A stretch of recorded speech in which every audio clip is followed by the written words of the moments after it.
ओंकारस्य ऊर्ध्वस्य ऊर्ध्वसद्भाव शाश्वतम् भिन्नस्थानेन तिष्ठन्ते ज्ञानं वयं शाश्वतं निरुदिशै न जानन्ते शुद्धतत्त्वविधीयते ममात्मा गुणं शुद्धं नमस्कारं शाश्वतं ध्रुवम्। बोलो शुद्ध जिन देशना की जय हो। श्री पंडित पूजा ग्रंथाधिराज आचार्य प्रवर श्रीमद जिन तारण तरण स्वामी जी महाराज द्वारा विरचित इस ग्रंथाधिराज में गुरुदेव ने पूजा का सच्चा विधान दिया है कि पूजा किस तरह से की जाती है, पूजा किसकी की जाती है और पूजा किसकी करना चाहिए। क्योंकि पूरे जैन जगत में पूजा करने की बहुत सारी किताबें हैं, किंतु पंडित पूजा इन समस्त किताबों में सर्वश्रेष्ठ एक ग्रंथ है।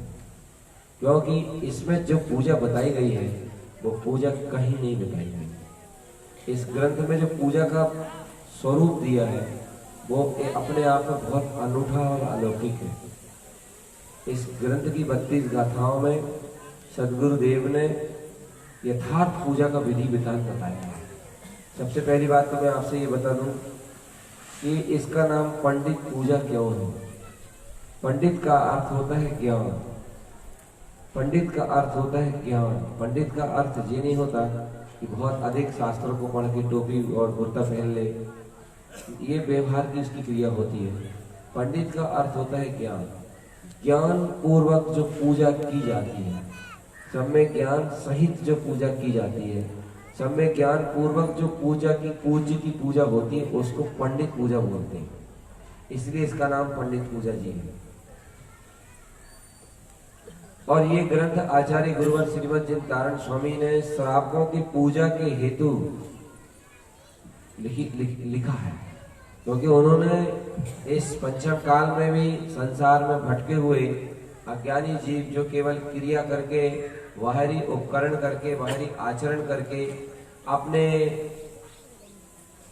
पूजा की समाप्ति समझ रहे थे, उन जीवों के लिए क्रियाकांड से हटके यथार्थ सत्य का मार्ग दर्शित करते हुए और शुद्ध पूजा का यथार्थ विधि विधान दिया। क्योंकि गुरु महाराज तारण स्वामी ने देखा कि सारा जनमानस व्यवहारिक क्रियाओं में ही संतुष्ट हो रहा है, बाहर की क्रियाकांड आडंबरों में ही पूजा समझ रहा है। उस समय श्री गुरु महाराज ने यह सच्ची सम्यक पूजा पंडित पूजा जी में निश्चित करके हमें दिया। अब बात यह है कि हमें पूजा करना चाहिए। संसार में कोई भी व्यक्ति बगैर पूजा के नहीं रह सकता। संसार में मन से दुखी जीव मन की दिन रात पूजा करता है, अर्थात मन की पूर्ति करता है। मन जो इच्छाएं करता है उन इच्छाओं की पूर्ति करना ये भी मन की पूजा है। मगर मन की पूजा करते करते जिंदगी की शाम हो जाएगी और ये आत्मा बहुत गहरे पतन में चली जाएगी।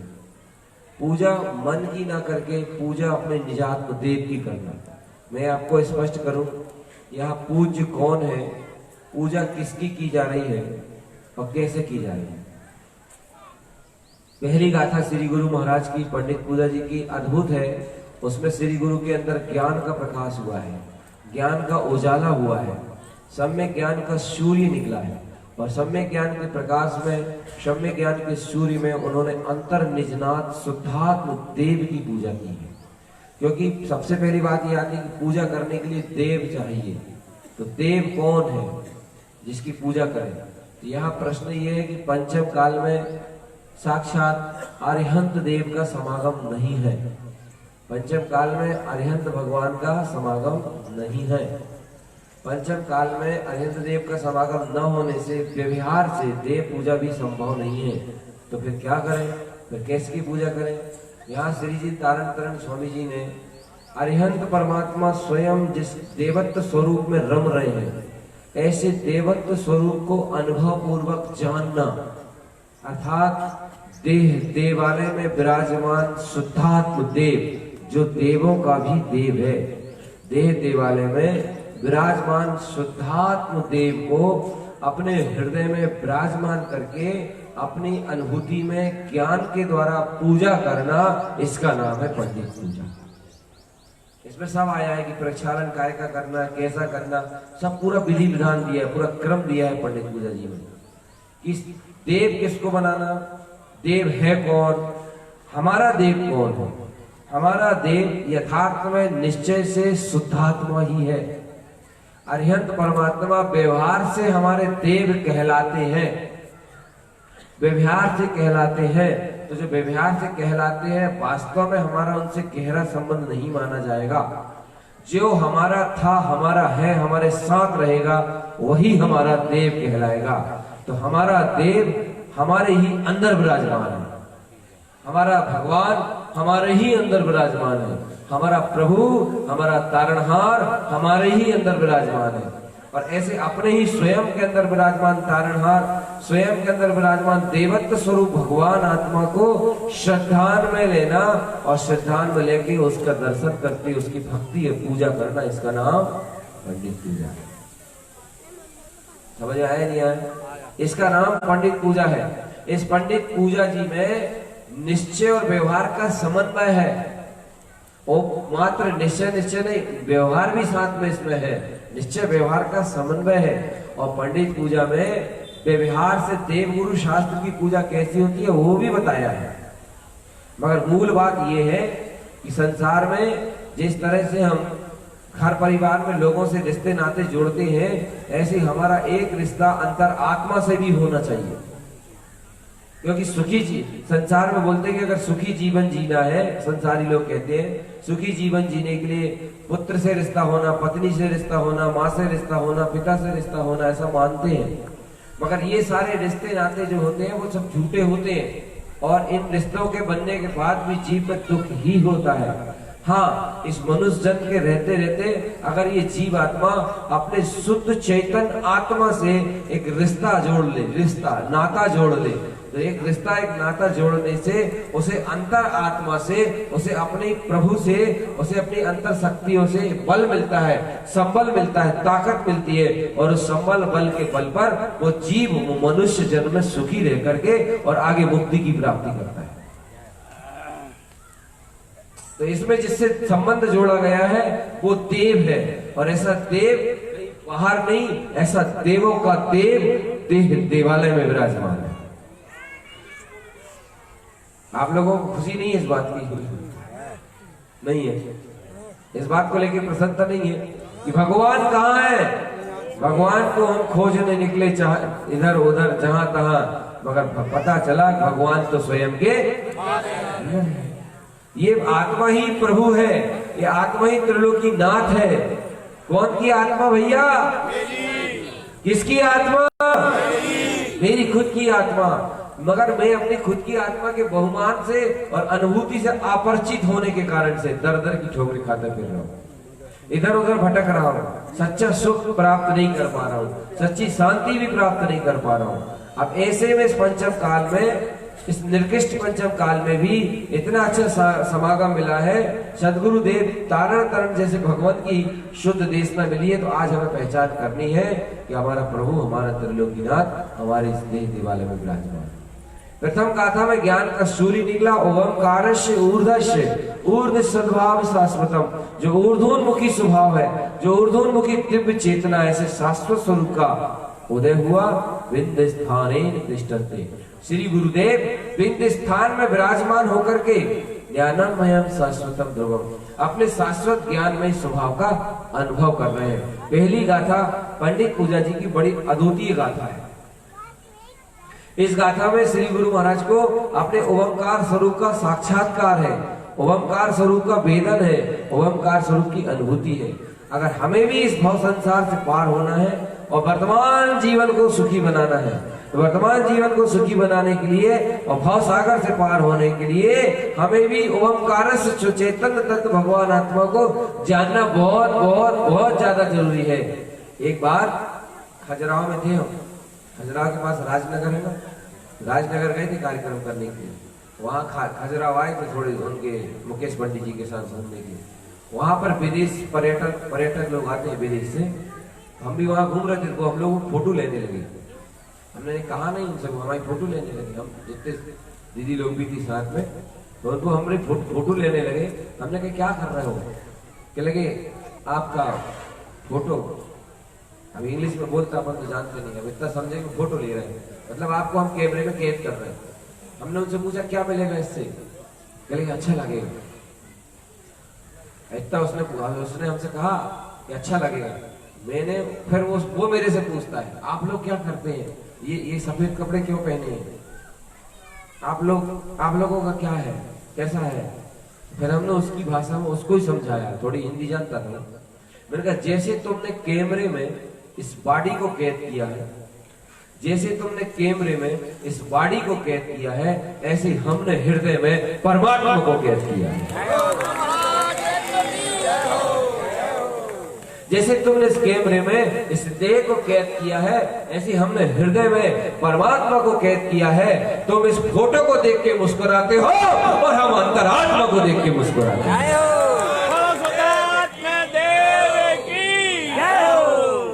फोटो को देखने पर शरीर का रंग रूप दिखता है और शरीर के रंग रूप देख करके तुम्हारा मन मुस्कुराता है और हृदय रूपी कैमरे में चिदानंद चैतन्य परमात्मा दिखता है और ऐसे चैतन्य परमात्मा को देख के मन नहीं रोम रोम पुलकित हो जाता है। और जब रोम रोम पुलकित होता है, रोम रोम में आनंद भर जाता है, उसी आनंद में जिसका दर्शन होता है, उस दर्शन देने वाले को देवादिदेव शुद्धात्म देव कहते हैं।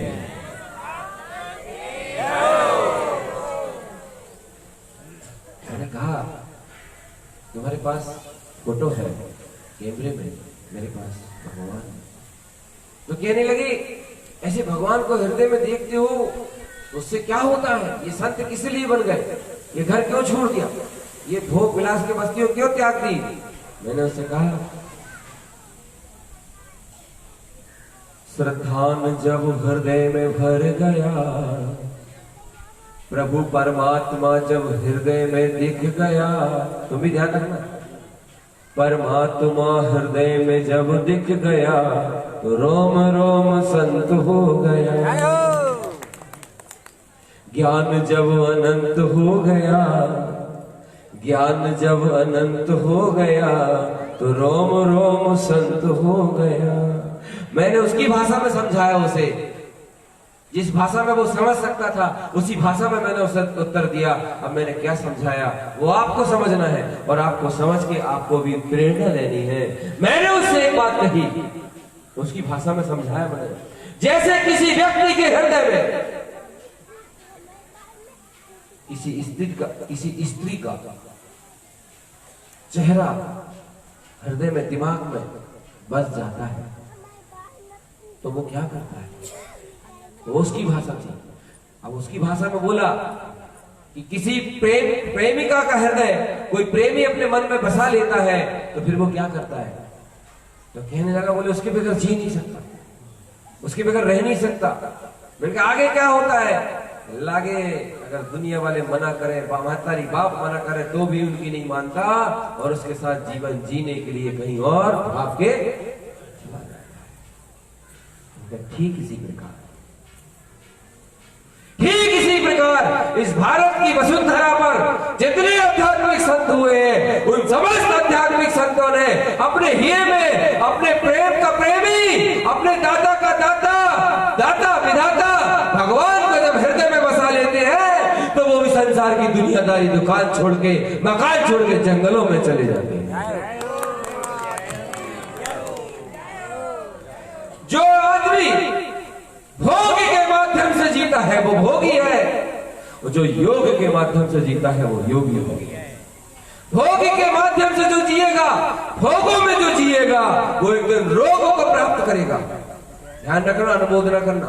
भोगों में जो जिएगा, भोगों के लिए जो जिएगा, और भोगों को भोगते भोगते ही जो समाप्त हो जाएगा वो अधः पतन में तो जाएगा, मगर भोगों को जीते जीते भोगों में रहने वाला एक दिन रोग को प्राप्त होता है। भोग संसार में लेके जाता है, योग परमार्थ की ओर लेके जाता है। भोग में और योग में केवल इतना अंतर है कि भोग इंद्रियों से होता है और योग चैतन्य आत्मा के दर्शन से होता है।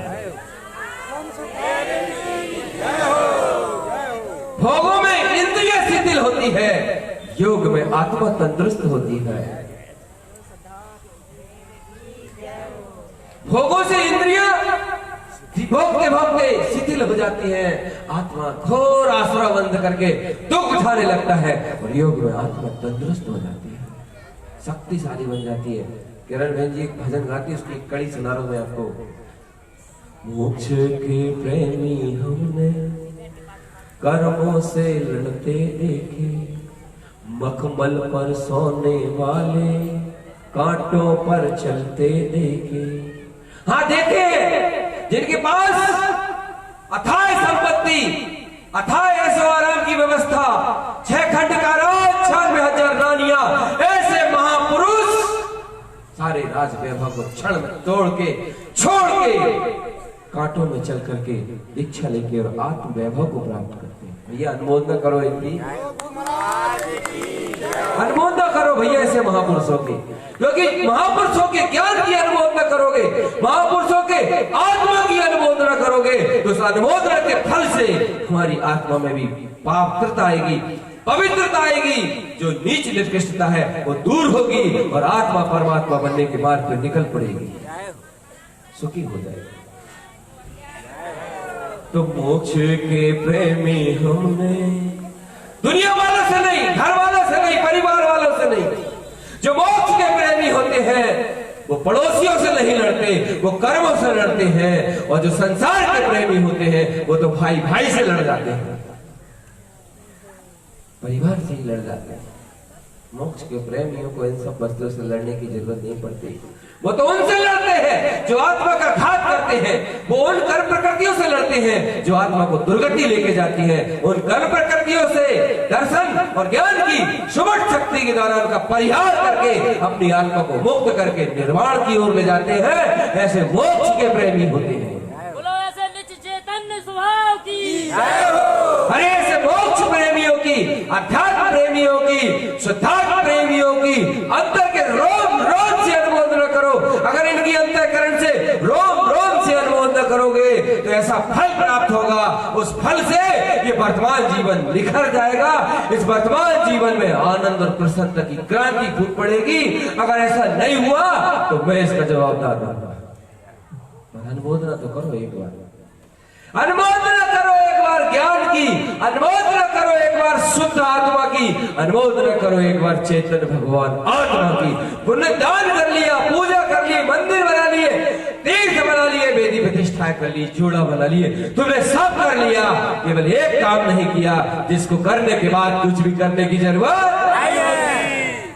वो है केवल निज आत्मा को जानने का काम, वो केवल निज तत्व को पहचानने का काम, वो है शुद्ध आत्मा के साक्षात्कार का काम। ऐसा काम करना बहुत जरूरी है, अति में अति आवश्यक है।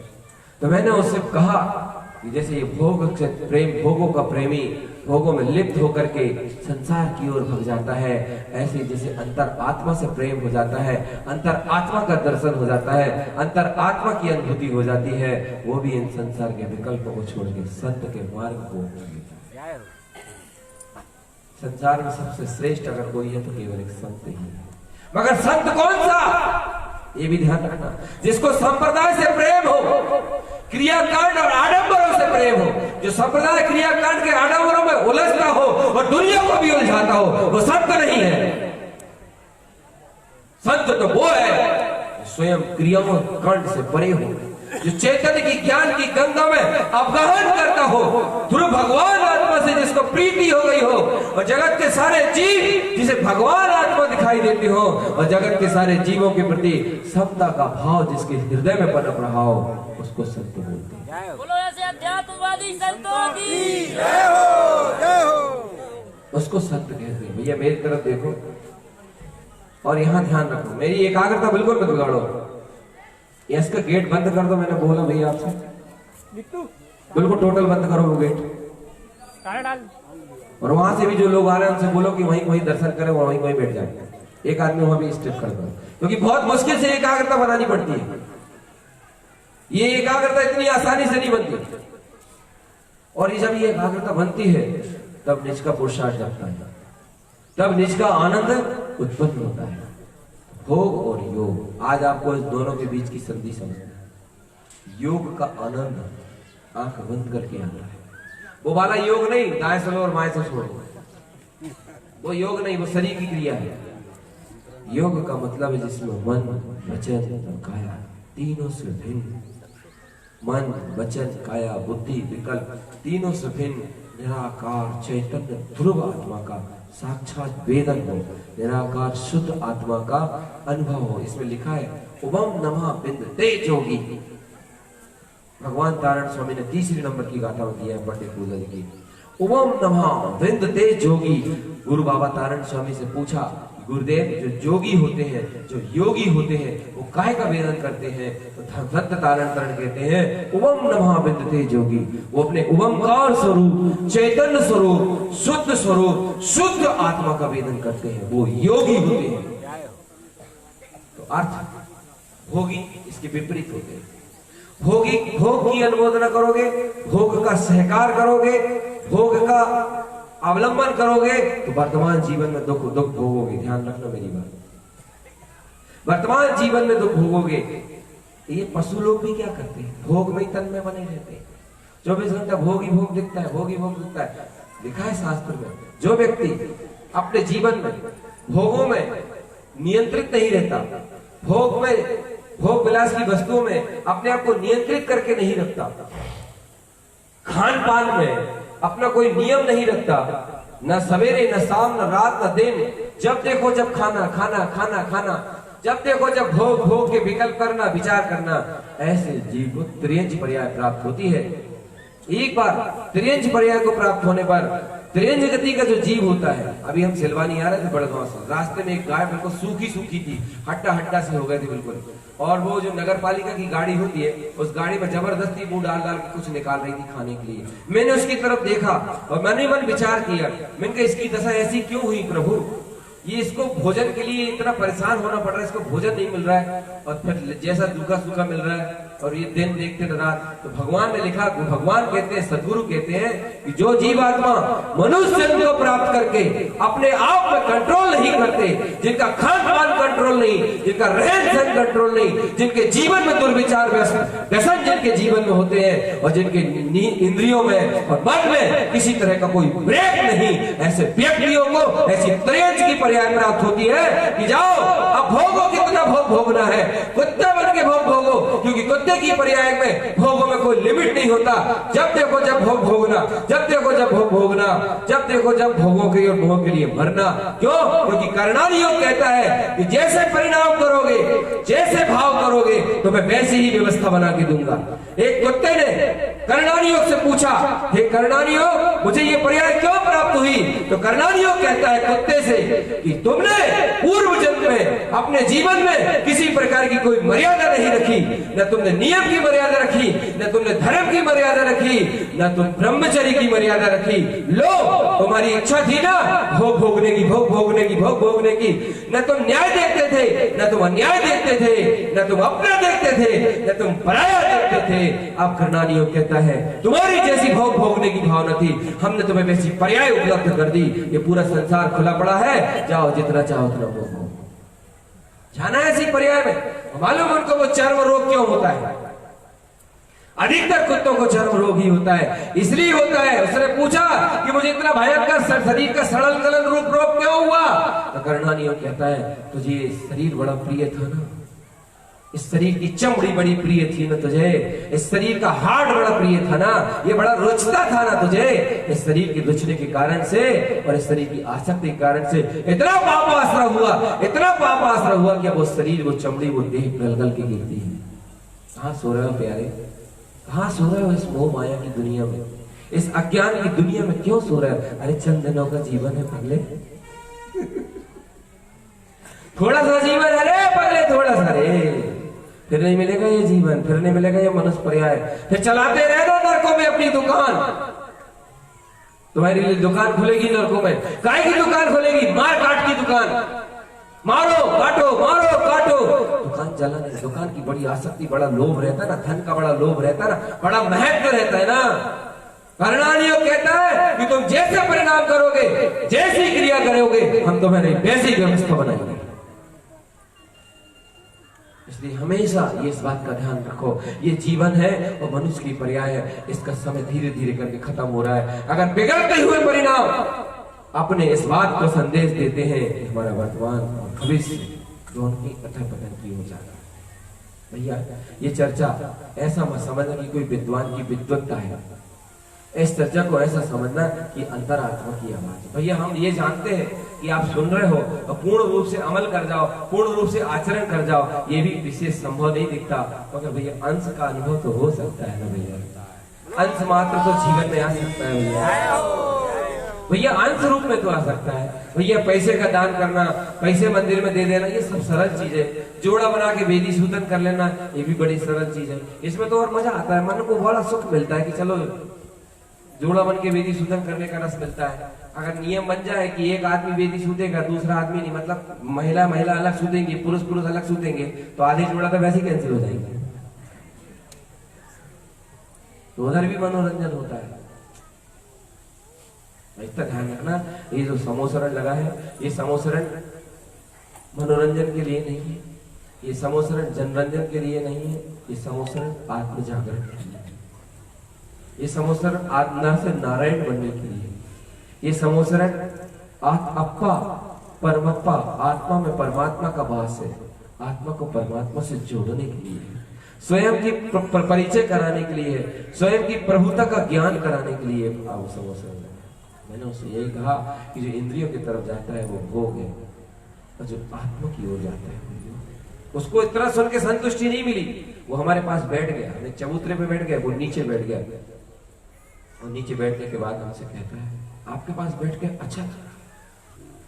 फिर मैंने उसे प्रश्न किया, मेरे पास बैठ के तुम्हें अच्छा लग रहा है, तो मुझे ये बताओ कितना अच्छा लग रहा है? जितना अच्छा तुम्हें फोटो खींचने में, यहाँ वहां घूमने में, फोटो खींचने में लग रहा था, क्या उतना ही अच्छा लग रहा है कि उससे अलग अच्छा लग रहा है, उससे हटके कुछ अच्छा लग रहा है? तो वो कहता है विदेशी पर्यटक, उससे हटके कुछ अच्छा लग रहा है, उससे कुछ हटके आनंद, अच्छी शांति से महसूस हो रही है। फिर वही पूछने लगा आखिर क्या है आपके पास, कोई मंत्र है, जादू है, टोना है, क्या है जो जिस कारण से मुझे यहाँ अच्छा फीलिंग हो रहा है, अच्छी फील हो रही? मैंने कहा मेरे पास कुछ नहीं है। फिर जिसके हृदय में, ध्यान से सुनना मेरी बात, संतों के, जिनके संत महात्माओं के हृदय में कसाय क्षीण हो जाती है, मिथ्यात्व का अभाव हो जाता है, उनके हृदय में चैतन्य की चैतन्यता का चमत्कार होने लगता है, और चैतन्य की चैतन्यता के चमत्कार से उनका रोम रोम सुगंधित हो जाता है, शांति से भर जाता है, आनंद से भर जाता है, और वही आनंद चहुओर बिखरने लगता है। अब जनमानस ने ये तो सुना है कि भगवान के समोसरण में सिंह और हाथी एक ही घाट पर पानी पीते हैं। कभी विचार किया क्यों पीते हैं? कभी विचार किया क्या महावीर प्रभु जी ने किसी सिंह से कहा कि तुम जब पानी को पियो उसी समय गाय तुम्हारे सामने हो तुम हमला मत करना? महावीर प्रभु ने किसी से नहीं कहा। फिर एक ही घाट पर दोनों पानी पीते हैं, ऐसा क्यों है? ऐसा इसलिए है क्योंकि इस पवित्र भीतरा दिगंबर जैन अपनाओं में अंतर आत्मा में डुबकी लगाने वाले, चैतन्य परमात्मा में डुबकी लगाने वाले, उनके अंदर से, स्वयं के अंदर से कसायों का, कलह का अभाव हो जाता है, चित्त शांत हो जाता है, हृदय पवित्र हो जाता है, भगवान आत्मा का वेदन होता है, और वही पवित्र वातावरण, वह पवित्र सुगंधी जब बाहर फैलती है तो हिंसक भी अहिंसक हो जाती है। यही चेतावनी दे रहा है ये समोसरण, यही चेतावनी दे रहा है और यही जगा रहा है, जग जाओ मेरे प्यारे आत्मा, जग। बहुत सो लिए थे, बहुत सो लिया, बहुत काल निकल गया इस मोह की निद्रा में सोते सोते बहुत काल निकल गया रे। पहरू भयो बड़ो पहरू भयो पहरू भयो बड़ो पहरू भयो, आगे आरवल अनंत हाई। भगवान तारण समय से किसी ने कहा था कि गुरुदेव, इधर देखो, मेरी तरफ देखो, मेरी तरफ देखो, मेरी तरफ देखो। भगवान तारण स्वामी से गुरुदेव ने कहा था कि गुरुदेव हमें भी मुक्ति का मार्ग दो, हमें भी मुक्ति की प्राप्ति हो, ऐसा मार्गदर्शन करो। सावधान, हमें भी मुक्ति का मार्ग दो, हमें भी मुक्ति की प्राप्ति का मार्ग दर्शाओ। तो भगवान तारण स्वामी श्री गुरु महाराज ने उन्हें उपदेश दिया था, चली चलो न हो। हे बड़गांव वासियों, क्या तुम वही गुरु महाराज के भोरा भोरी जीव हो? अगर हो तो चलो, और अगर भोरा भोरी नहीं हो, होशियार दिमाग है, श्रद्धा दिल में नहीं है, हृदय में श्रद्धा नहीं है, हृदय में कठोरता है, तो फिर बचे। ये तारण पंथ भोरा भोरी लोगों का पंथ है, कहाँ इकट्ठा नहीं है। ये तारण पंथ भोरा भोरी लोगों का पंथ है।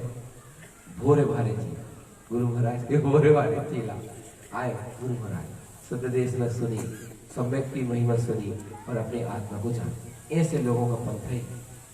दिमाग चलाना, खोपड़िया चलाना, होशियारी बघारना, क्षयोपम बघारना, या खूब क्रिया बघारना, या खूब सोलह सपोला करना और खूब पूजा पाठ, इन लोगों में नहीं है ये।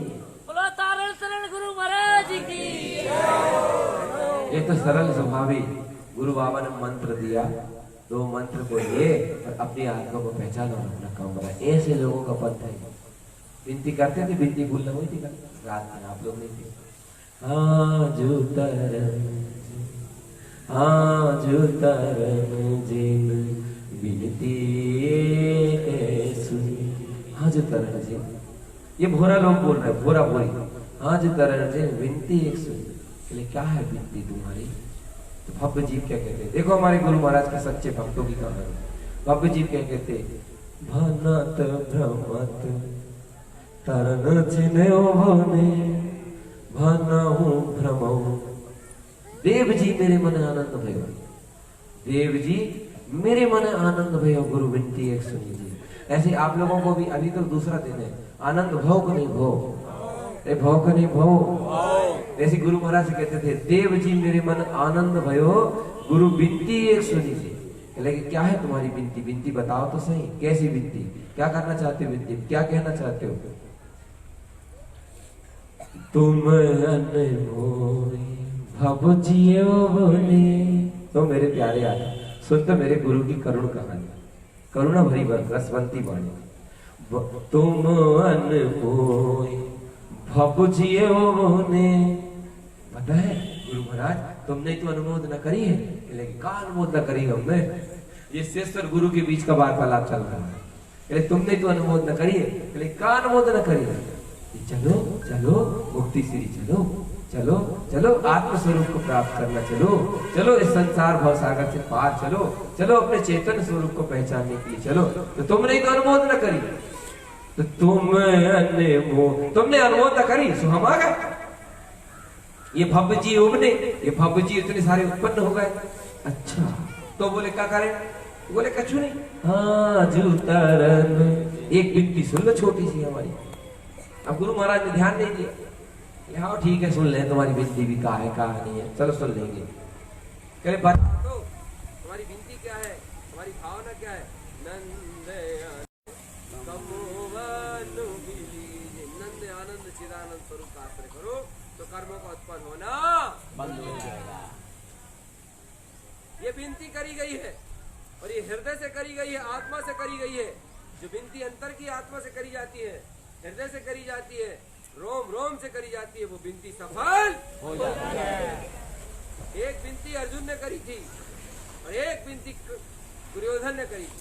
दुर्योधन की विनती सफल नहीं थी और अर्जुन की विनती सफल थी, क्योंकि अर्जुन के पास श्रद्धा थी, इसलिए सफल थी।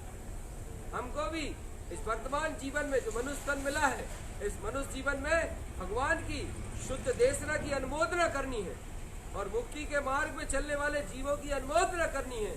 और ये भावना भानी है कि बहुत समय निकल गया इन भोगों में, बहुत जीवन चला गया इन भोगों में, अब तो योग के मार्गों को प्राप्त करके अपने चिदानंद का अनुभव करना है और वर्तमान जीवन में सम्यक दर्शन, सम्यक ज्ञान सहित मुक्ति के मार्ग पे चलना है। मुक्ति के मार्ग पे चलना इसका मतलब ये नहीं है कि सब लोग घर द्वार छोड़ें, सब साधु संत बन जाएं, ऐसा मार्ग नहीं है, ऐसी बात नहीं है। और जो लोग जबरदस्ती में क्रिया कांड में उलझकर घर द्वार छोड़ के त्यागी वृत्ति मुनिराज बन जाते हैं, हम उन्हें नहीं मानते। जो घर में रह कर के भी शुद्ध आत्मा की अनुभूति करते हैं, अपने घर में रह कर के भी कीचल में कमल की तरह निर्लेप जीवन बना लेते हैं, भेद ज्ञान की परम छेनी से अपने शुद्धात्मा को और शरीर को अलग अलग जान जाते हैं, हम ऐसे जीवों को मोक्ष मार्गी मानते हैं।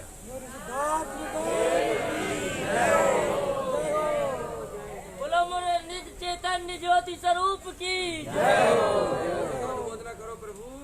इस गायक भगवान आत्मा की इतनी महिमा है, त्रिकाली भगवान आत्मा का इतना बहुमान है कि अपने त्रिकाली भगवान आत्मा की शरण, अपने त्रिकाली भगवान आत्मा का आश्रय, इसके अलावा जो कुछ भी सब शून्य है, सब कुछ शून्य है। आज का दूसरा दिन समस्त बड़गांव वासियों के लिए और यहाँ जो पधारे उनके लिए, जो मेरी माइक से मेरी आवाज को सुन रहे हैं उनके लिए एक चुनौती है, एक चैलेंज है कि ये मनुष्य का जन्म, ये मनुष्य की पर्याय अल्प समय के लिए है, ज्यादा समय के लिए नहीं है। और रहते हुए जीवन में जिसने अपना सुधार कर लिया, अपना उद्धार कर लिया, अपने चैतन्य प्रभु को जान लिया, उसका भाव से अभाव हो जाएगा, उसका बेड़ा पार होगा। और इसका मतलब ये नहीं है कि अपने भगवान आत्मा को केवल जैनी लोग ही समझ सकते हैं। इसका अर्थ ये नहीं है, क्योंकि धर्म किसी की बपोती नहीं है, धर्म जातिगत नहीं होता, धर्म सांप्रदायिक नहीं होता, धर्म तो प्राणी मात्र के अंदर, आत्मा के अंदर बसने वाला चैतन्य हीरा है। जो लोग मात्र क्रिया में, पूजा में, पाठ में, मान्यता में उलझ जाते हैं, वो सच्चे धर्म को भूल जाते हैं। जो चैतन्य को पहचानेगा, निजात्मा का दर्शन करेगा, निजात्मा की शरण लेगा, उसे इस पंचम काल में भी मोक्ष का मार्ग प्राप्त होगा। धर्म आत्मा का स्वभाव है, धर्म कोई क्रिया नहीं है। इसलिए धर्म स्वतंत्र है, स्वाधीन है। और मैं एक छोटी सी बात बताता हूं, अगर पाप करना हो तो बाजार जाओ, पान की गुट्ठी पे जाओ। पाप करने के लिए बाजार है, पान की गुट्ठी है, सत व्यसन के स्थान है। पाप करना हो किसी व्यक्ति को तो इन स्थानों में जाता है। और पुण्य करना हो, दया करो, दान करो, परोपकार करो, मंदिर चलो, चैत्यालय चलो, पूजा पाठ करो। पाप करने के लिए वेश्यालय, पुण्य करने के लिए चैत्यालय, और धर्म करने के लिए देह देवालय के अंदर भगवान आता है। क्योंकि धर्म चैत्यालय में भी नहीं होता, धर्म किसी देव देवालय में नहीं होता, धर्म देह देवालय में बसने वाले भगवान आत्मा को जानने से होता है।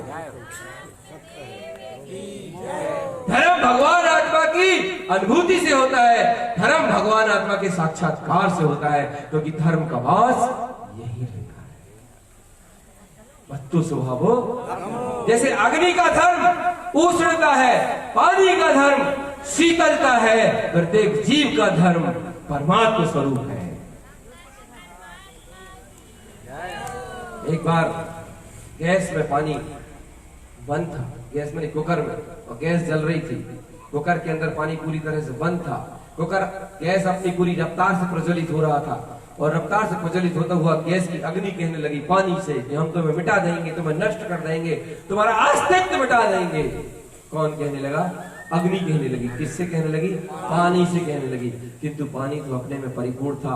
पानी कहता है अग्नि से, सुनो भाइयों, मैं तुम्हारे, पानी से कहता है, सुनो भाई, मैं तुम्हारे संयोग में गर्म तो हो सकता हूं, किंतु अपने अस्तित्व को नहीं खो सकता। समझ आया?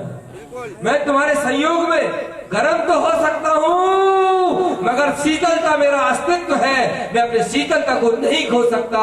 तुम चाहे जितना जोर लगा लो, तुम चाहे जितना जोर लगा लो, मगर मेरे स्वरूप को तुम मिटा नहीं सकते। ऐसी गैस यानी संसार, अग्नि यानी राग देश और मोह, ये राग देश रूपी मोह रूपी अग्नि इस आत्मा के संयोग में तो आ सकती है, किंतु आत्मा में बैठे हुए भगवान को मिटा सकते ही नहीं है। आत्मा में छुपा हुआ परमात्मा कभी छुप सकता, मिट सकता नहीं है। आत्मा में परमात्मा का वास है। जो दिल में तेल है, सुनो भैया, जो दिल में तेल है चकमक में है आग, जो दिल में तेल है चकमक में है आग, और तेरा प्रभु तुझ में बसे, जाग सके तो जाग। कहाँ है भगवान? कहाँ ढूंढ रहे हो? किसे ढूंढ रहे हो? अरे भाई, किसी ने बहुत अच्छी बात कही है, वैदिक दर्शन में तो कहा है, हमारे मुस्लिम संप्रदाय में भी एक बहुत अच्छी बात कही है। खुदा की तस्वीर तो दिल के आईने में है गालिब, खुदा की तस्वीर तो दिल के आईने में है गालिब। जरा नजर झुकाई और देख ली, कहाँ है खुदा, कहाँ है खुदा? अपने अंदर खोदो, अपने अंदर खुदाई करो। ये मोह राग की जो कीचड़ लगी हुई है, इस मोह राग की जो गंदगी लगी है, ये मिथ्या मानताओं की जो गंदगी लगी है, इस गंदगी को अलग कर दो और इसी समय इसी बॉडी के अंदर साक्षात परमात्मा का समझ आया कि नहीं आया? अरे बोलो ना भाइयों, अच्छे से बोलो ना मेरे प्रिय भाइयों। अरे भोरा भोरी जोर से बोलो ना, है ना? अध्यात्म ही एक मुक्ति का मार्ग है, अध्यात्म से ही शांति मिल सकती है, अध्यात्म के पथ पर चलकर ही जीव परमात्मा बन सकता है। तो व्यक्ति बैठे बैठे शांत हो गया। शांत होने के बाद वो हमसे कहने लगा मुझे बहुत अच्छा लगा, बहुत अच्छा लगा, फिर आपसे मिलूंगा दोबारा फिर मिलने आया वो वहीं पर, क्योंकि हम 1-2 माह के प्रवास में थे, गया नहीं था वापिस। तो एक बार फिर से घूमना हुआ, फिर हम दोबारा मिले उससे, दोबारा फिर चर्चा हुई और एक कड़ी याद आई, भोगों को छोड़ चेतन तृष्णा ना पूरी हो गई, भोगों को छोड़ चेतन जीवन ये बीता जाए, तृष्णा ना पूरी होती जीवन ये बीता जाए। ये मंत्र याद रखना मेरे भाइयों। हम तो परसों के दिन चले जाएंगे, फिर तुम बुलाओगे जब ये कार्यक्रम क्या मालूम कब होगा दोबारा, कौन से समय में होगा। वैसे भी बड़गांव से इस आयोजन की रूपरेखा जिस समय से हम यहाँ परीक्षण करने आए थे उसी समय से चल रही है। मेरे ख्याल से 4 साल तो हो गए, 4 साल से ये रूपरेखा चल रही थी कि बड़गांव में ऐसा स्थाप करवाना है। 4 साल से आप लोग भावना भा रहे थे, मगर उस समय योग नहीं पका था, इस समय योग पका है। हमें तो भैया जब आया था तभी मैंने बोल भी दिया था कि मेरी तरफ से हाँ, तो इस समय से योग बन रहा था, मगर निमित्त नहीं मिल पाया, प्रसंग नहीं बन पाया। 4 साल के बाद ये योग निमित्त बना है भैया। और मैं ये भी बात बता दूं आपसे, इस महान स्थाप से जो जीव एक बार जुड़ जाता है फिर वो टूटता नहीं, क्योंकि ये जो कार्यक्रम होता है ना, ये कार्यक्रम आत्मा से जोड़ने वाला कार्यक्रम होता है। इस आयोजन में आत्मा अपने स्वरूप को पहचानती है, दुखों से निकलने का मार्ग बनाती है, घर गृहस्थी में सम्यक जीवन कैसे जीना चाहिए, कीचल में कमल निर्लेप न्यारा कैसे रहता है, ऐसी कमल की भांति घर गृहस्थी का जीवन निर्लेप न्यारा बनाने का मार्ग मिलता है, उपाय मिलती है, शक्ति मिलता है, आशीर्वाद मिलता है। ये ऐसा उपदेश है, ये ऐसा आयोजन है। आपके हृदय को छू रहा है कि नहीं छू रहा है? हाथ उठा के बता दो। जब हम उधर थे ना दमोह जिले में, जब हम ये आयोजन करते थे, बड़ी प्यारी लगती है लोगों की भाषा। मालूम हो क्या कहते थे? पंडित जी हथौड़ा से पढ़ाते,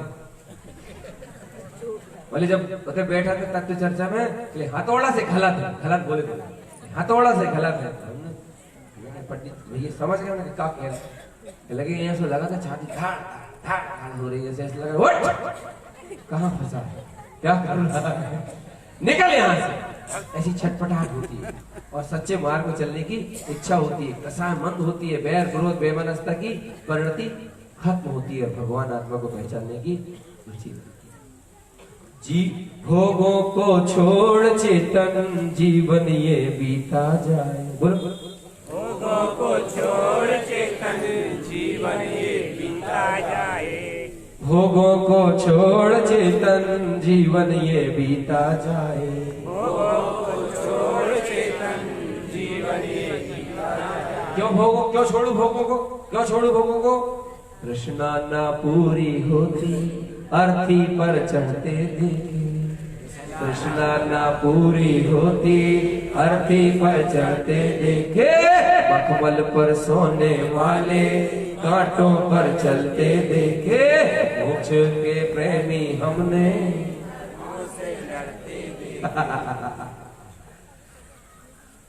बहुत छोटा सा जीवन है, बहुत अल्प समय अपने पास है। इस अल्प समय में इस छोटे से जीवन में अपने को अपना काम बनाना है। बनाना है कि नहीं बनाना है? बनाना है कि नहीं बनाना है? वो काम क्या है? बस इतना सा काम। अब हम आपको एक बहुत अच्छी बात बताते, कौन सा काम है, कौन सा काम है, कैसा काम बनाना है, किस तरह का काम बनाना है। हमें सिर्फ इस पंचम काल में मनुष्य जन्म में गुरु बाबा की छत्र छाया में सूखे नारियल की तरह का जीवन बनाना है। कैसा जीवन बनाना है? सूखे नारियल की तरह का जीवन। सूखे नारियल की तरह का जीवन कैसा होता है? भिन्न भिन्न होता है, नट्टी अलग होती है और गोला अलग। देखो सम्यक समाधि मरण का प्रसंग है, उस कारण से मैं इस उदाहरण को पुनः दोबारा समझाने की कोशिश कर रहा हूँ। बटियागढ़ में भी बताया था, यहाँ पर भी बताया। सूखे नारियल के तरह का जीवन बनाना, अर्थात क्या अर्थ हो जाता है इसका? इस कार्यक्रम का नाम क्या है आप लोगों को सुनना चाहूंगा। पीछे वाले बोलो बोलो, पीछे वाले बोलो, पीछे और जोर से बोलो। जो लोग कुर्सी में बैठे वो भी बोलो, अच्छे से बोलो। सम्यक समाधि। डर लग रहा है क्या बोलने में? तो फिर बोल का ही है महाराज। इस कार्यक्रम का नाम है सम्यक समाधि। अब पंडित जी इसका नाम सम्यक समाधि है तो क्या अभी गंजवासुदा में जब पहली बार कार्यक्रम हुआ था ना, तो जो अब शुरुआत थी समय, तो जो जिनने वो आयोजन करवाया था उनसे मालूम लोगों ने क्या कहा था? क्या लगे हमारी तरफ से सम्यक समाधि का आयोजन है, उनके रिश्तेदारों से कही तुम्हें आने क्या लगे सम्यक समाधि का है। जो कुछ विरोधी लोग थे, मूर्ख लोग, क्या लगे कैसे सम्यक समाधि का आयोजन हो? क्या लगे तुम्हें गड्ढा खोद कर धरती में तो गड़ा रहेगा। बोले तुम अंदर समझे और बस सम्यक समाधि हो जाए तो सम्यक समाधि। मैं आपको आज सम्यक समाधि का अर्थ इस नारियल के माध्यम से बताऊंगा। क्या है सम्यक समाधि, क्यों कर रहे हैं सम्यक समाधि के आयोजन को? और अभी तो हमारे पास इतने नाम आए, कल बड़गांव वाले थे भी है क्या? अभी चले गए बाकल वाले। हाँ बड़गांव के तो यही बाकल वाले सज्जन मिले हमको प्रवचन के बाद बाहर। चले पंडित जी बहुत आनंद आया, बहुत अच्छा लगा, बस हमारी भी इच्छा है कि हमको भी करना, ये आयोजन हमें भी करना। एक बार जो व्यक्ति यहाँ आकर के जिनेन्द्र भगवान की जय सुनता है उसकी भाव बन जाता है। उसके बाद फिर कोड़ई वाले महासज्जन आए हमारे पास, उनको भी बहुत अच्छा लगा। और उन कोड़ई वाले जिनने वो कराया था ना, वो अलसारोहण वगैरह करवाए थे कोड़ई में, वो ही परिवार, उनकी धर्मपत्नी की इतनी भावना है कि उनकी धर्मपत्नी ने उनके बेटे से कहा कि बेटा मेरी एक भावना है, मुझे आयोजन कर, मेरी भावना आयोजन करवा दे। मैं सम्यक समाधि की भावना पाना चाहती हूँ, सम्यक समाधि की भावना से अपनी आत्मा का मार्ग बनाना चाहती। ये सब बच्चे से किसने कहा? माँ बच्चे ने कहा कि माँ मैं तुम्हारी भावना पूरी करूंगा। सम्यक समाधि की भावना भवा दे।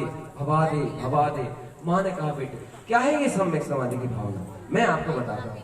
एक बार की बात है, एक बोरे में गीला नारियल, एक बोरे में सूखा नारियल। एक सेठ था जो नारियलों का व्यापार करता था। वो सेठ अच्छा धार्मिक था, तो वो सेठ जब नारियल की गोदाम पे गया तो सूखे नारियल के बोरे में से एक नारियल नीचे, नहीं गीले नारियल के बोरे में से एक नारियल नीचे गिर गया। तो गीले नारियल ने नीचे गिर के सेठ जी से कहा, बोले सेठ जी, बोले क्या बात है? बोले मेरे सम्यक समाधि की भावना करवा दो। कौन बोला? किससे बोला? बोले सेठ जी, बोले मेरे सम्यक समाधि की भावना करवा दो, सम्यक समाधि का आयोजन करवा दो। सम्यक समाधि की भावना भाने की भावना जग रही है, मेरी आत्मा की इच्छा है कि मैं सम्यक समाधि की भावना भाना चाहता हूँ। गीले नारियल ने बोला, सूखे नारियल सेठ जी से। बगल में और बहुत सारे नारियल पड़े थे, उन्होंने कुछ नहीं बोला। सेठ जी ने उनसे भी पूछा, भाई तुम्हारा क्या इरादा है? वो कहने लगे हमारा अभी कोई इरादा नहीं, देखा जाएगा। सूखा नारियल बोले पहले एक नारियल था जिसने ये सम्यक समाधि की भावना भाने के लिए कहा। उस नारियल से सेठ जी ने पूछा, भाई तुम सम्यक समाधि की भावना क्यों भाना चाहते हो? सम्यक समाधि की भावना भाने से तुम्हें क्या होगा, क्या मिलेगा? गीला नारियल बोलता है, सेठ जी एक दिन अंत हो जाएगा, ना जाने कौन व्यक्ति मुझे पत्थरों से कुचल के फोड़ेगा, हथौड़े से कुचल के फोड़ेगा, जीवन का अंत आएगा, ये नट्टी टूटेगी सेठ जी। इसलिए जीवन मिला है तो जीवन खत्म भी हो जाएगा। इसलिए मेरे सदगुरुदेव, वो सेठ जी से सदगुरु कहता है, सदगुरुदेव अभी मैं आपके पास सुरक्षित हूं, मेरी सम्यक समाधि की भावना करवा दो। अब सेठ जी पूछते, भाई तो एक बार तो बता, कैसी सम्यक समाधि की भावना, क्या चाहता है तू? मुझे पूरा डिटेल तो कर, स्पष्ट तो कर। ये नारियल कहता है, नट्टी को एक दिन छूटना है, नट्टी को एक दिन छूटना है, नट्टी को एक दिन टूटेगी, न जाने कौन भक्त आएगा और खरीदेगा और मंदिर ले जाके तोड़ने लगेगा। इसलिए नट्टी को एक दिन छूटना है। ये जटा भी एक दिन छूट जाएगी, ये नट्टी भी एक दिन छूट जाएगी। बोले मैं इतना चाहता हूँ मेरे अंदर जो पानी भरा हुआ है, इस पानी के अंदर मेरे अंदर नमी है, पानी सूख जाए, मेरी नमी खत्म हो जाए और नट्टी से मेरा संबंध विच्छेद हो जाए। अच्छे से समझ लेना सम्यक समाधि का अर्थ। पानी सूख जाए, नमी खत्म हो जाए और इस नट्टी से मेरा संबंध विच्छेद हो जाए, अर्थात नट्टी अलग और मैं गोला अलग, दोनों में भिन्नता हो जाए, दोनों में भेद ज्ञान हो जाए। नट्टी से मैं अपने आप को भिन्न अलग महसूस कर लूं, अनुभव कर लूं। इसलिए मैं चाहता हूं सम्यक समाधि की भावना कर लूं। सम्यक समाधि की भावना अर्थात भाव समाधि। सम्यक समाधि का अर्थ सम्यक दर्शन, सम्यक समाधि का अर्थ भेद ज्ञान।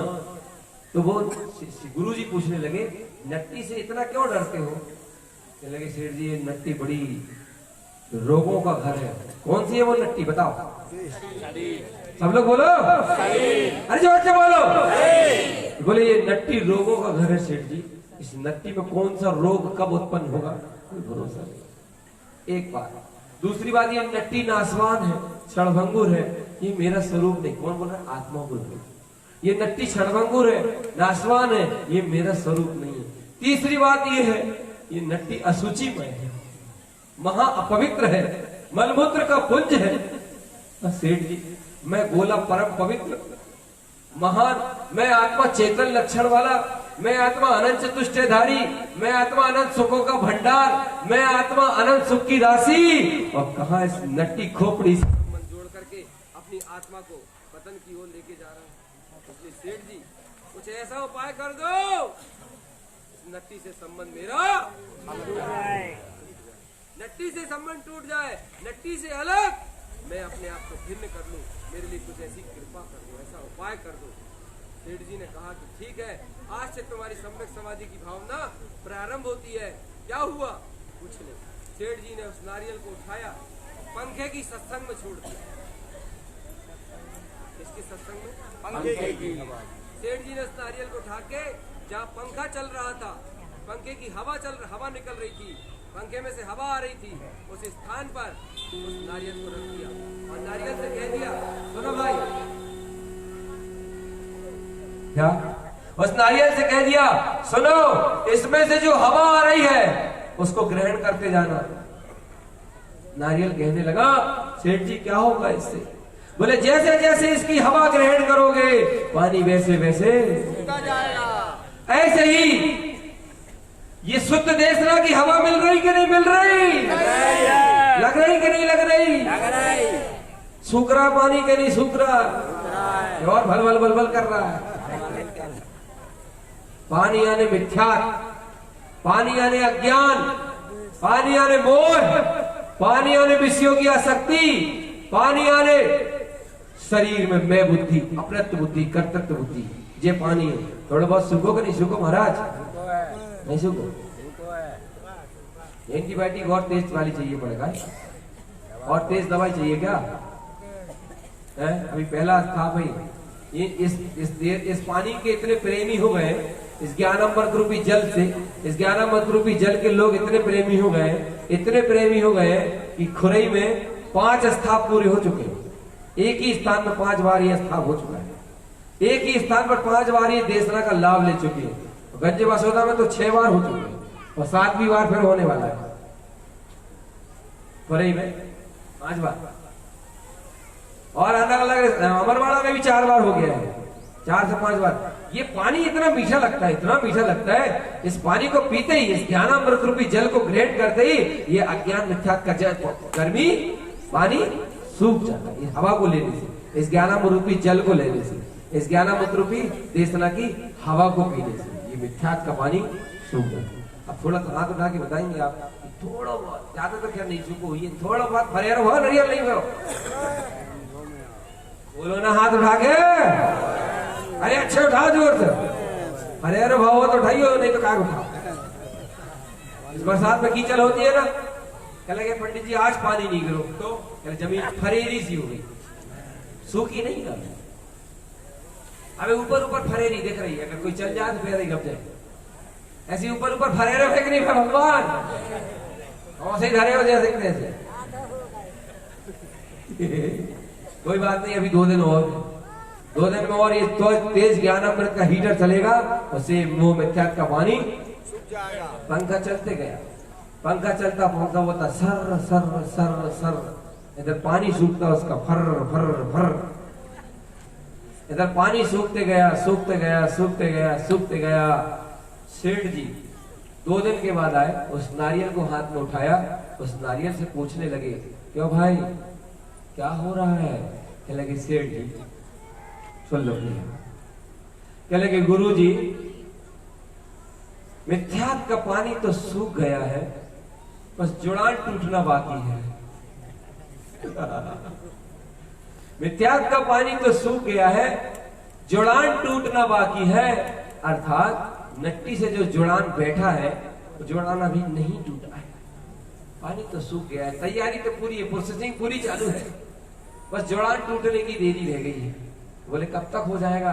बोले गुरुजी बस जिस दिन से पंखे की हवा में रखे हो उसी दिन से जाप कर रहा हूं, तस्मास भिन्नम तस्मास भिन्नम तस्मास भिन्नम तस्मास भिन्नम, मैं भगवान आत्मा हूं शरीर नहीं हूं, मैं भगवान आत्मा हूं शरीर नहीं हूं। बोलो ना, मैं भगवान आत्मा हूँ, शरीर नहीं हूँ। हमने एक मंत्र दिया था ये वाला, ये बहुत बड़ा सिद्धि प्रदायक मंत्र है, याद रखना इसको। इस मंत्र को जब अमरवाड़ा तत्व चर्चा हुई थी, एक शर्मा जी ने लिया था इस मंत्र को, वो तो आज शर्मा समाज के हैं, अपन तो सब, उन्होंने जब इस मंत्र को लिया तो वो मंत्र मैं आपको बताता हूँ, पहले आप लोग मेरे से वादा करो इस मंत्र का उच्चारण आप लोग करोगे, बोल देते हो करता है नहीं, भूल भाल जाते, क्यों तुम करोगे कि नहीं महाराज? है तुमने जो 1,11,000 का खलास लिया ना, वो तुम्हारा तभी सफल होगा, नहीं तो वो सब गए पानी में। कब होगा? ये मंत्र है, उस मंत्र को आप दिन में कभी भी कहीं भी अच्छे से जपना। और पानी के तो है, पानी से निकले पानी में गए अपन तो जहां के वो मंत्र क्या है? ममात्मा गुणम शुद्ध, मैं आत्मा अनंत गुणों से, ये मंत्र है। ममात्मा गुणम शुद्धम नमस्कारम शाश्वतम ध्रुवम, मैं आत्मा अनंत गुणों से और मेरे शुद्ध गुणों को मेरा बारंबार नमस्कार। तो बोला जा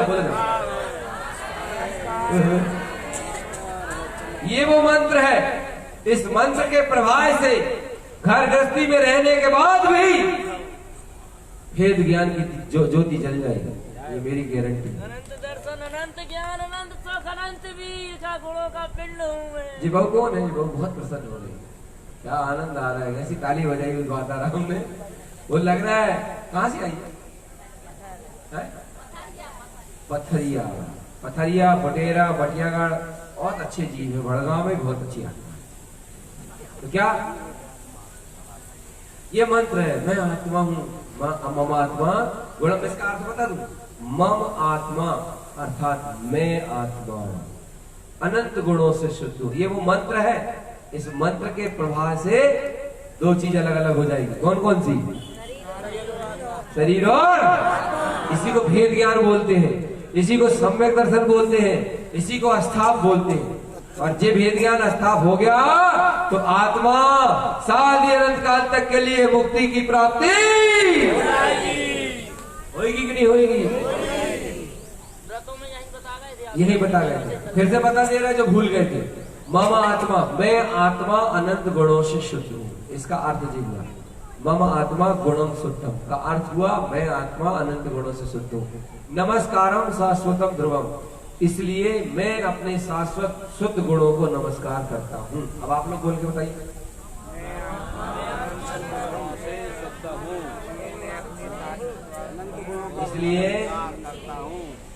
इसलिए मैं अपने शुद्ध गुणों को नमस्कार करता हूँ। क्यों भैया पीछे वाले क्यों नहीं बोल रहे? ये बेटा माइक सही करो, माइक के तक नीचे करेंगे। पीछे वाले क्यों नहीं बोल रहे भैया? बोलो ना सब लोग, फिर से बोलो। मम आत्मा गुणम शुद्धम, मैं आत्मा अनंत गुणों से शुद्ध हूँ, इसलिए मैं अपने शुद्ध गुणों को नमस्कार करता हूँ। बोलो नमस्कार करते रहोगी नहीं? किसको? पीछे वाले बोलो भैया, जो लोग नहीं बोल रहे हैं उनको भोजन नहीं मिलेगा। अरे पंडित जी वो तो पहले हुई है। पीछे वाले बोलो, जो कुर्सी पे बैठे वे बोलो, कंचेती लाल भाई तुम भी बोलो, तुम्हारे आसपास के लोगों से भी बुलवाओ, जब तक तुम्हारा आयोजन सफल है। और नहीं तो क्या मतलब निकलेगा फिर? सब लोग बोले, मैं आत्मा अनंत गुणों से शुद्ध हूँ और मैं अपने शुद्ध गुणों को नमस्कार करता हूँ। याद रहेगा ये मंत्र? कौन कौन को याद रहेगा? हाथ उठा के बताओ। हे भगवान, जिनके हाथ नहीं उठे वे तो पत्थर ही के हैं प्रभु। अरे जिया तेरी छाती पत्थर की मूड़।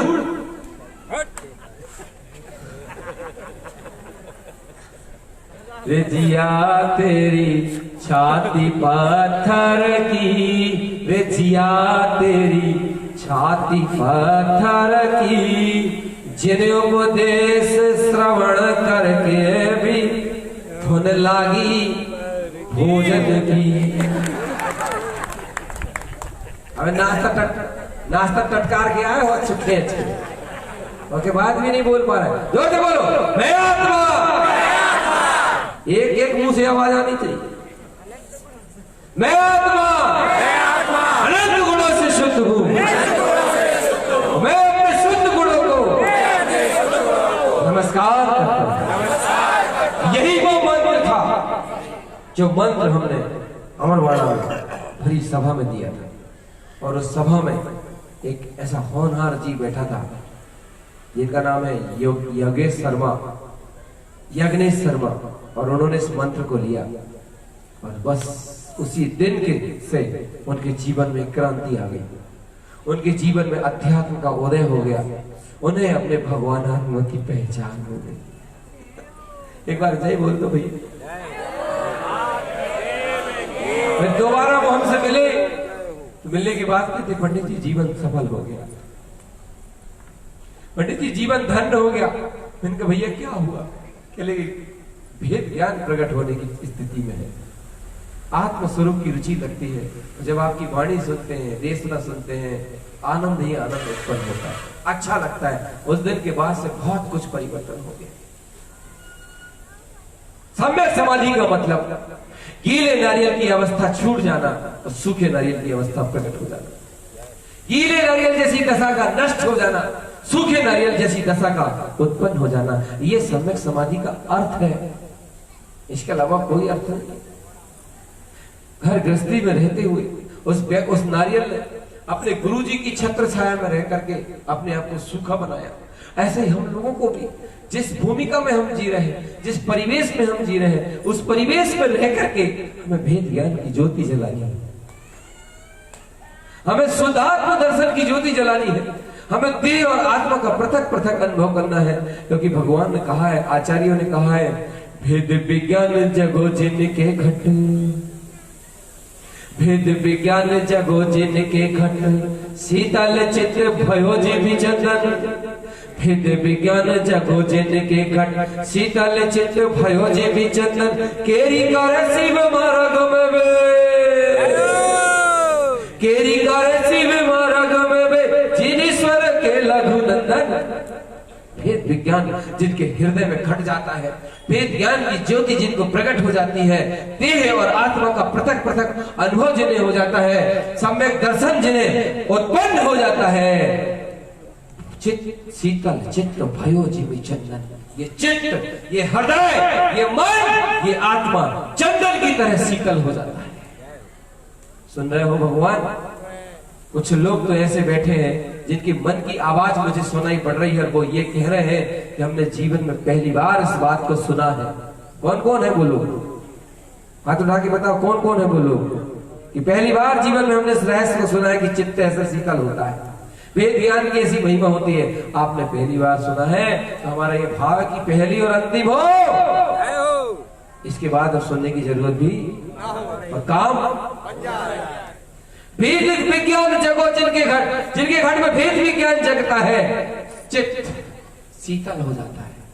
जैसे पानी शीतल होता है, ऐसे चित्त शीतल हो जाता है, शांत हो जाता है।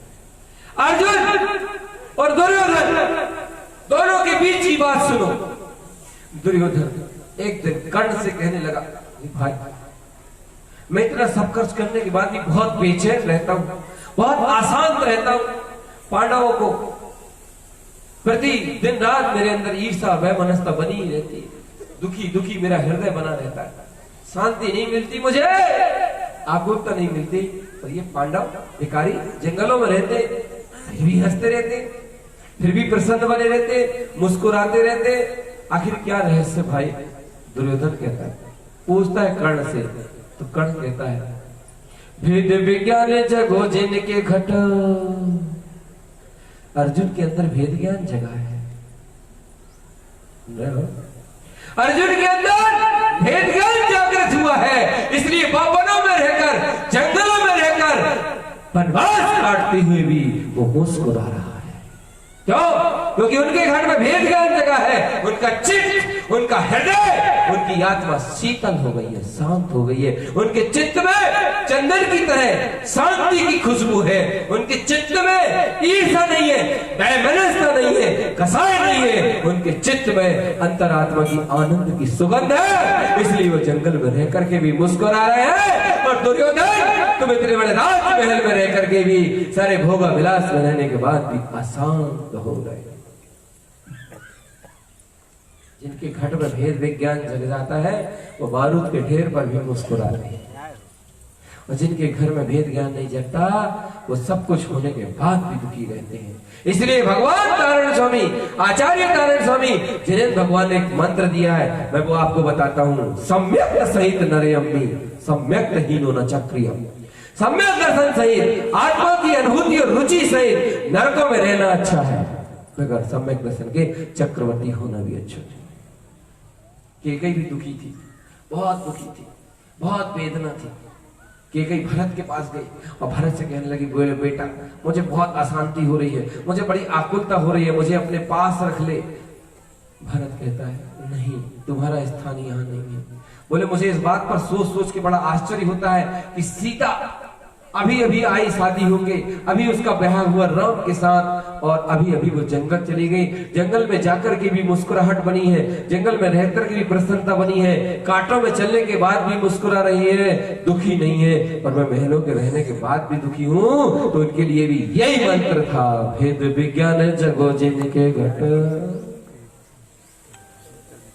कहने लगे, सीता माँ के हृदय में भेद ज्ञान की जागृति हुई है, सीता माँ के अंतरंग में तत्व का निर्णय उत्पन्न हुआ है, सीता माँ को चैतन्य आत्म राम का वेदन हुआ है। इसलिए जो लोग अध्यात्म का जीवन जीते हैं, जो लोग निजात्मा का जीवन जीते हैं, जो लोग भेद विज्ञान पूर्वक इस मनुष्य जन्म का निर्वाह करते हैं, वो विपत्तियों में, प्रतिकूलता में भी मुस्कुराते हैं। जिनके पास सब कुछ हो मगर चित्त में शांति ना हो, हृदय में पवित्रता ना हो, भगवान आत्मा की लगन ना हो, वो सबके पाने के बाद भी दुखी ही रहते हैं। सुन रहे हो कि नहीं? छोड़ेंगे नहीं आज हम आपको, जाने नहीं देंगे। या तो अगली बार हमें बुलाना मत, और बुलाओ तो बहुत सोच समझ के बुलाना, क्योंकि जहां एक तो हम जाते नहीं, और जाते हैं तो फिर खाली आते नहीं। बहुत स्थानों पे लोगों ने हमसे कहा, पंडित जी हमारे गांव में जाओ, हमारे गांव में क्या नहीं आते, इसलिए जगाने आई है जिनवाणी में, जगा रही है। जाग जाओ प्यारे आता जाग जाओ, ये जागने का समय है, इसके बाद फिर मौका मिलने वाला। तो भेद विज्ञान जगा था उनको। नारियल से पूछा क्या हो रहा है? नारियल कहता है भेद विज्ञान की तैयारी चल रही है। कौन सा नारियल? कोई गीला वाला। बोले भेद विज्ञान की तैयारी चल रही है। बोले कब तक हो जाएगी? बोले आने कल 14 आने वाली, 14 के दिन काम पूरा हो जाएगा। और सही में कल 14 है। गुरुदेव चतुर्दशी के दिन पहुंचे, नारियल से पूछा, नारियल क्या हो रहा है? कहने लगे भगवान भेद ज्ञान हो चुका है। बोले कैसे? भेद ज्ञान हो चुका है। कैसे? तो नारियल कहता है प्रभु नट्टी से संबंध, नट्टी नहीं टूटी, संबंध विच्छेद हो गया है। नट्टी नहीं टूटी, नट्टी नहीं टूटी तो क्या हो गया? लेकिन संबंध विच्छेद हो गया। सम्यक समाधि का मतलब ये शरीर रूपी नट्टी का मर जाना नहीं है। सम्यक समाधि का मतलब मौत नहीं है। सम्यक समाधि का मतलब अर्थी और चिता नहीं है। सम्यक समाधि का मतलब तीसरा और तीसरा नहीं है। सम्यक समाधि का मतलब इस नट्टी के रहते रहते, इस बॉडी के रहते रहते, इस शरीर के रहते रहते, इस शरीर से भिन्न आत्म राम का अनुभव करना है।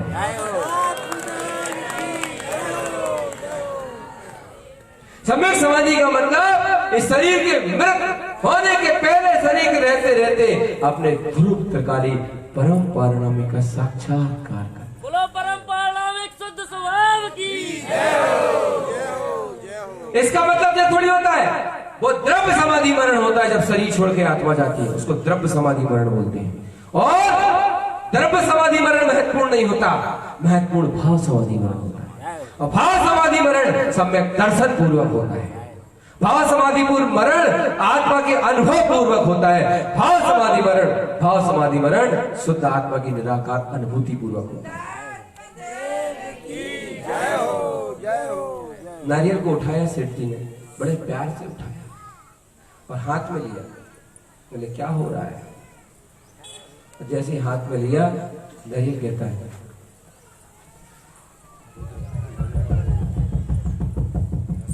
आ रही नहीं आ रही? क्या आ रही बताओ, पता है क्या बोल रही? तस्मात् भिन्नम तस्मात् भिन्नम तस्मात् भिन्नम। अलग अलग हो गए ये नट्टी और इसके अंदर जो भरी है वो, सब लोग बोलो गोला, और से जोर से बोलो गोला, आत्मा। ऐसे ये नट्टी और इस नट्टी के अंदर जो रह रहा है वो आत्मा। इस नट्टी से 2 घड़ी आधी घड़ी 1 घड़ी के लिए भिन्न होकर के, परे होकर के अपने सिद्ध स्वभाव का अनुभव हो जाना, निराकार आत्मा का वेदन हो जाना, ये सम्यक समाधि। ये सम्यक समाधि महोत्सव का अर्थ है। अपन लोग 3 आशीर्वाद पढ़ते हैं मंदिर विधि में। वो 3 आशीर्वाद का अर्थ क्या है? घटियम तुच्छ पहरम पहर पहरम द्वितीय पहरम। थोड़ी देर के लिए, आधे समय के लिए अपने निराकार का अनुभव करो, अपने शुद्ध आत्मा को अनुभव करो, अपने भगवान आत्मा का वेदन करो। अब उस नारियल से पूछते हैं कैसे हाल है, हाल चाल कैसे है? तो वो नारियल कहता है भेद विज्ञान जगो मेरे घट, शीतल चित्त भयो मेरे घट, केरी करूं मैं शिव मार्ग में। कौन से मार्ग में केरी करेगा? केरी मतलब बढ़ना, केरी करना मतलब चलना। केरी करूं मैं शिव मार्ग में। कौन से मार्ग में केरी करेगा? बोलो ना। निगोद में, मोक्ष मार्ग, निगोद में, मोक्ष त्रियंच में, नरक में। तो फिर कौन से मार्ग में? मोक्ष मार्ग में। पंचम गति मोक्ष, शाश्वत सुख, अनंत सुख, परम सुख, ध्रुव सुख। केरी करूं मैं शिव मार्ग में, जिनेश्वर के मेरे, मैं जिनेश्वर का लघुनंदन। लघुनंदन कहा है? किसको? किसको? आत्मा को। अरे जोर से बोलो। मुझे। एक आदमी हमसे कहने कि तुम जिनेंद्र भगवान को नहीं मानते। हमने कहा हम भैया जिनेंद्र के लघुनंदन है। कौन नहीं मानता? हम भाव रूप से मानते हैं, अचेतन रूप से नहीं मानते। जिनेश्वर के लघुनंदन है। लघुनंदन का मतलब छोटा भाई, अनुज। कौन कहलाता है? अनुज। अनुज यानी छोटा। तो जिनेश्वर के भी लघुनंदन है जिनके घट में भेद विज्ञान उत्पन्न हो गया। नारियल को हाथ में उठाया और हाथ में उठाने के बाद सेठ जी चले गए। दूसरे दिन उस नारियल की बिक्री हो गई और जब वो नारियल बिक के जाने लगा, कोई मंदिर का भक्त था, वो उसे खरीदने लगा, उसे खरीद लिया। तो नारियल जब जाने लगा सेठ जी की दुकान से, सेठ जी से कहता है गुरु जी तेरो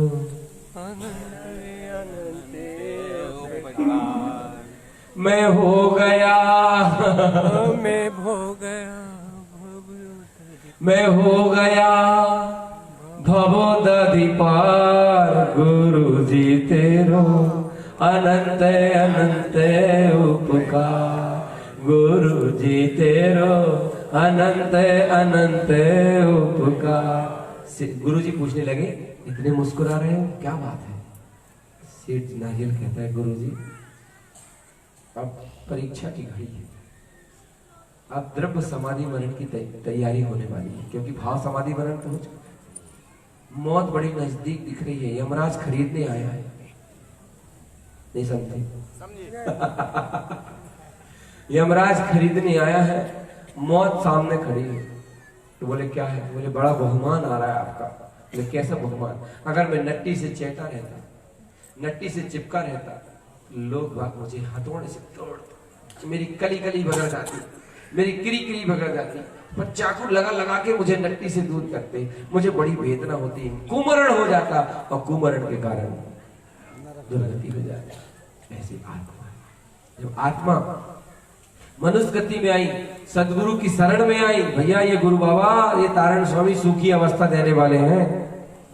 तारण तरण समर्थ मुनि गुरु संसार निवार, ऐसा उपदेश देते हैं सदगुरुदेव। गुरु वे शिव गुप्त रुई, गुप्त स्वभाव का उपदेश देते हैं, गुप्त स्वभाव का सहकार कराते हैं। तारण तरण समर्थ मुनि गुरु संसार निवार, ऐसे गुरु संसार से निवारण करने का मार्ग देते, ऐसे सदगुरु होते हैं।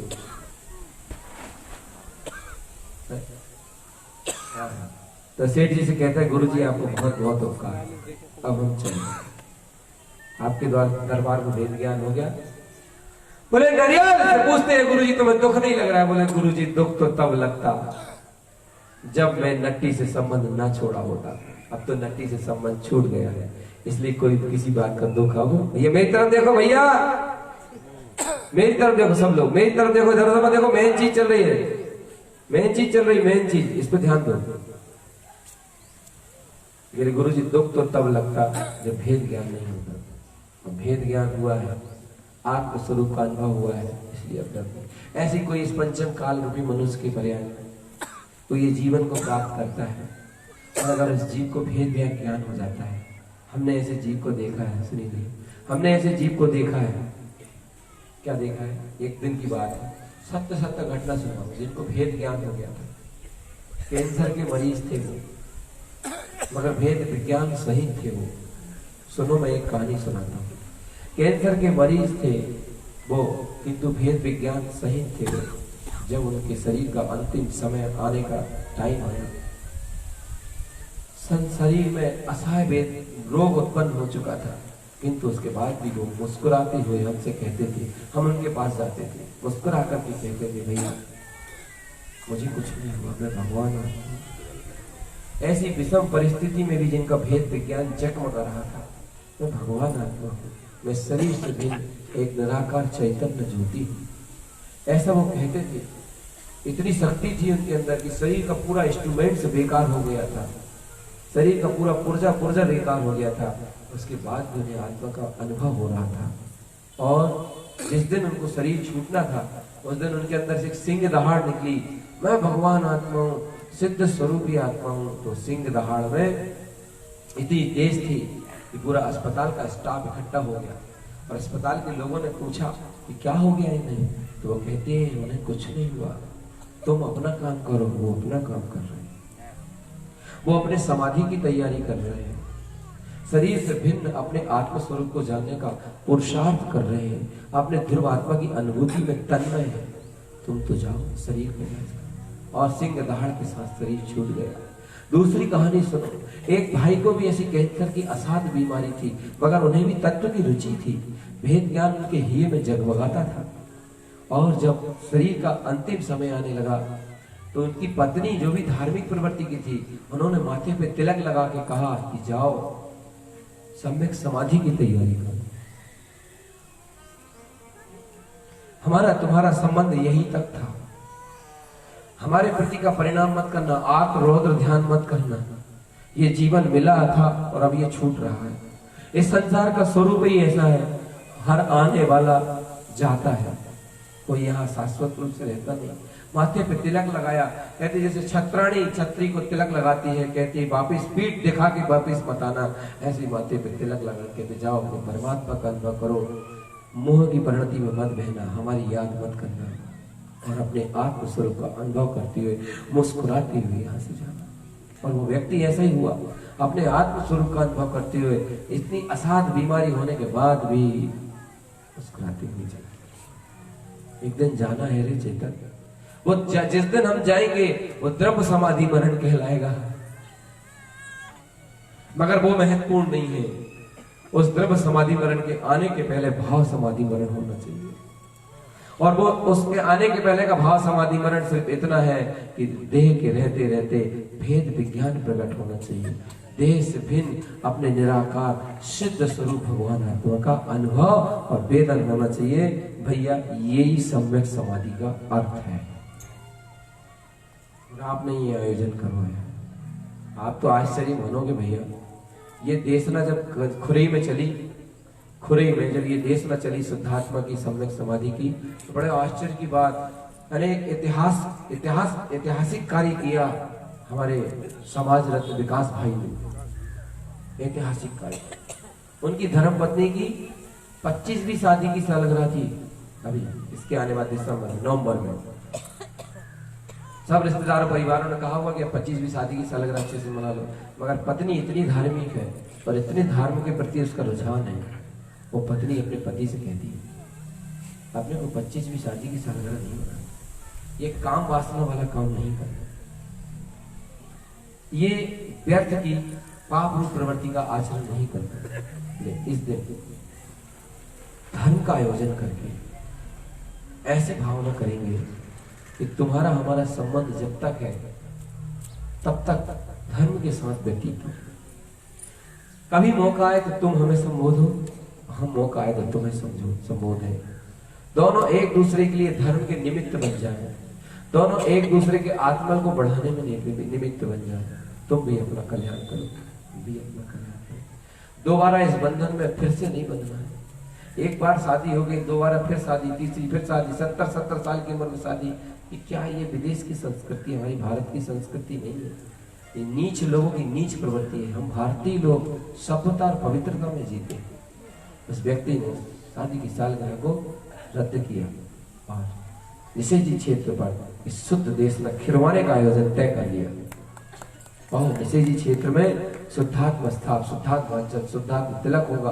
बड़ा अद्भुत होगा, बहुत अद्भुत होगा। अभी तक ने आपको देखा है कि ऐसे मौसम पर दो व्यक्ति अपने आत्म कल्याण की भावना करेंगे और सुखी जीवन जीने का मार्ग उनका बनेगा। शुद्धात्म देव आशीष प्रदान करेंगे। देव गुरु धर्म की सानिध्य में रत्नात्रय महोत्सव होगा। उसमें रत्नात्रय महोत्सव की विशेषता रहेगी।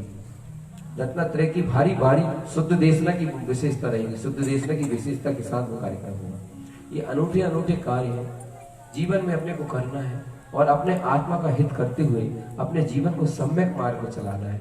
बताओ ना भैया, मेरी इस बात से कौन कौन प्रभावित हो रहा है? हो भी रहा है कि नहीं हो रहा भैया? सच्ची बोलो। सवेरे से पानी भी नसीब हुआ, पानी पिया, उसके अलावा कुछ नहीं पिया, फिर भी मंत्र आत्मा बार बार कह रही है कि भैया जगो जगो, ये समय जगने का है, ये चेतने का है, ये समय अपने काम बनाने का है, चलने का है। तो गीला नारियल गुरु जी की गीत गाते हुए, गुरु जी का उपकार करते हुए चला गया।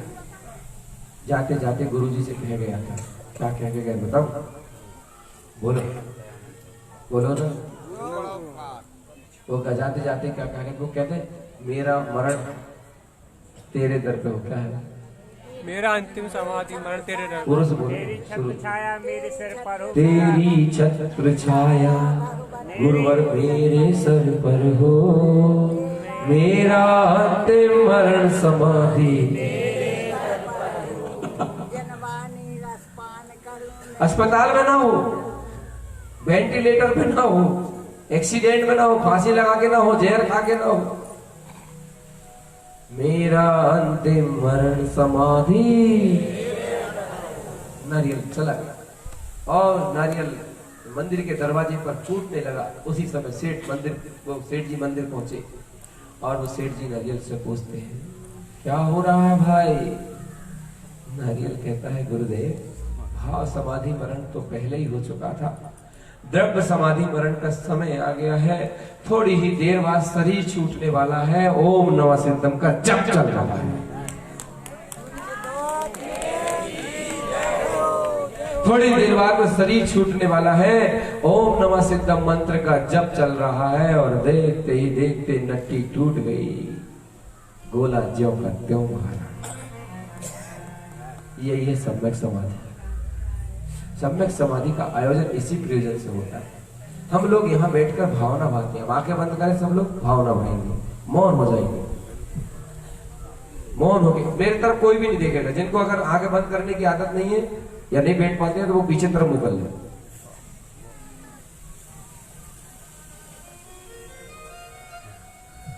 थोड़ा ज्यादा करो ना।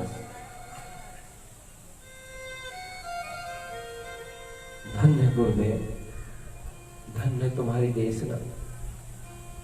हे गुरुदेव, आज आपकी देशना को सुनकर के मन में बोलो मेरे भाइयों, मन में बोलो, मेरा हृदय गदगद हुआ है। हे प्रभु, इस जीवन का भरोसा नहीं है, कब क्या होगा कोई ठिकाना भी नहीं है।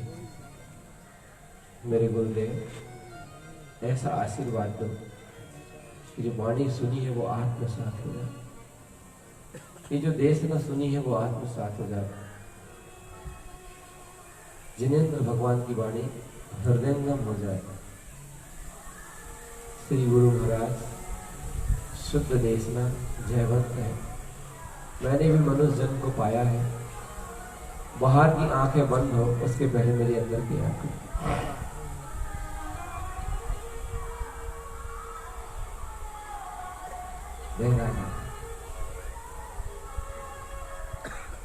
जब छूटे रिश्ते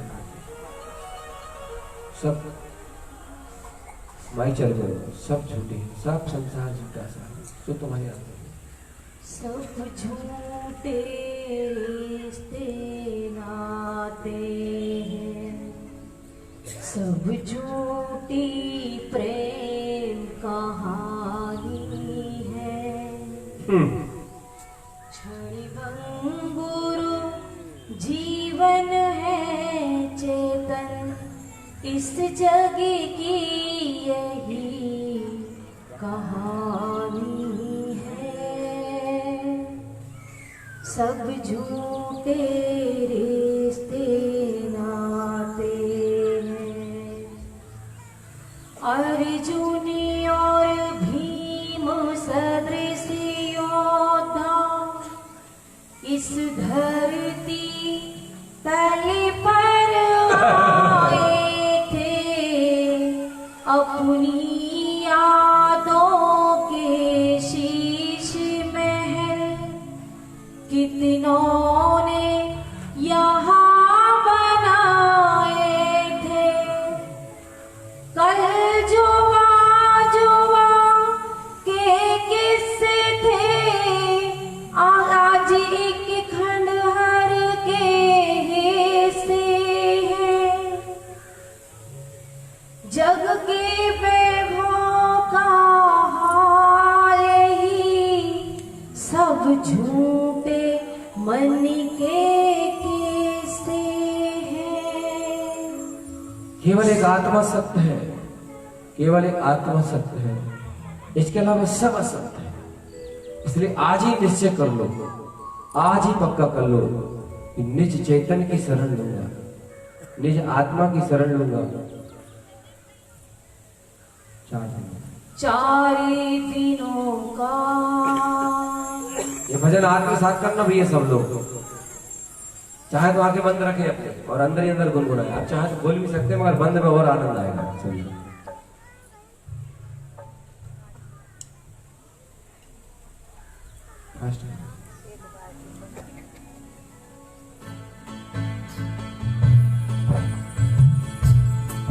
कोई नाच नहीं, नृत्य करने के लिए नहीं आएगा कोई अभी।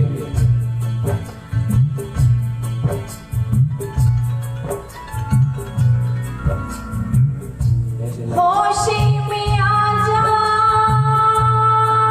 चैतन, मान जाए होगी अंत में विदाई। 4 दिनों का जीवन ये सारा होगी अंत में विदाई। अंत में विदाई। चारे दिनों का जीवन ये सारा होगी अंत में विदाई, अंत में विदाई।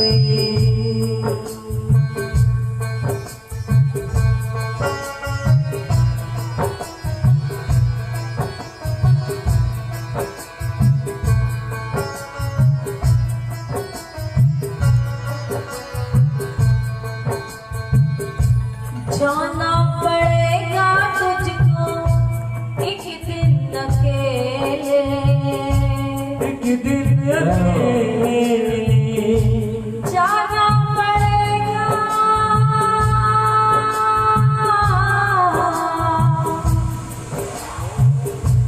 जाना पड़ेगा तुझको बिल्कुल अकेले।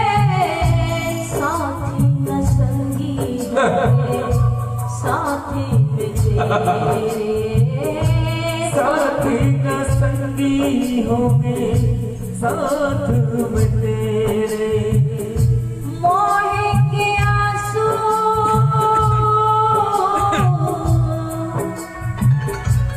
मोहे के आंसू ने रुलाए होगी अंत में विदाई। चार दिनों का जीवन ये सारा होगी अंत में विदाई, अंत में विदाई।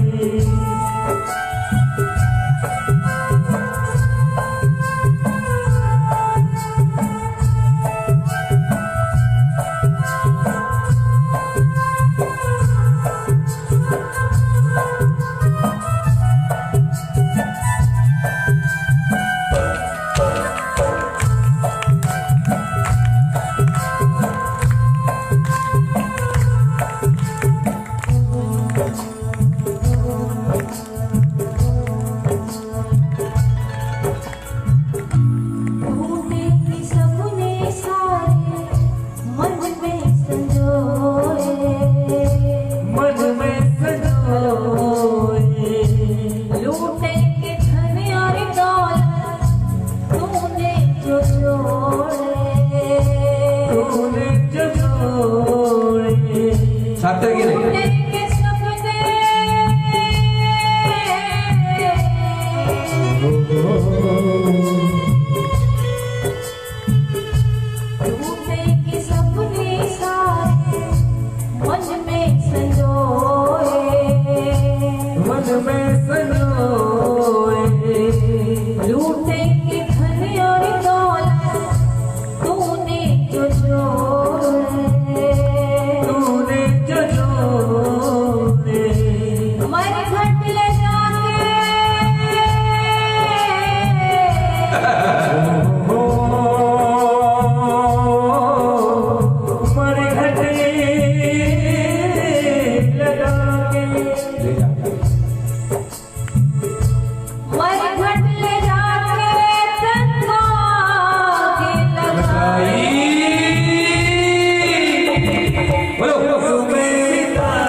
अंत में बिताई 4 दिनों का जीवन ये सारा होगी अंत में बिताई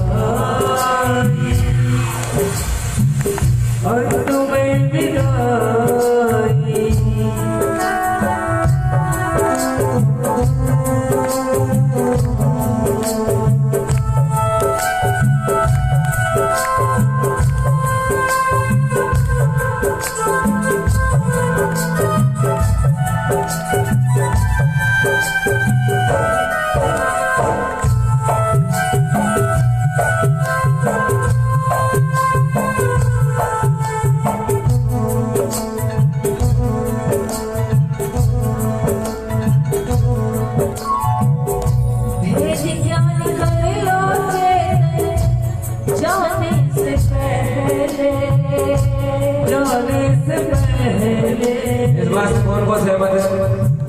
इस बात से कौन कौन सहमत है? जो लोग हाथ नहीं उठा रहे वो सहमत नहीं है क्या? भेद विज्ञान कर लो चेतन जाने से बोलो भेद ज्ञान कर लो चेतन जाने से पहले मोही को सच जोड़ो आने से पहले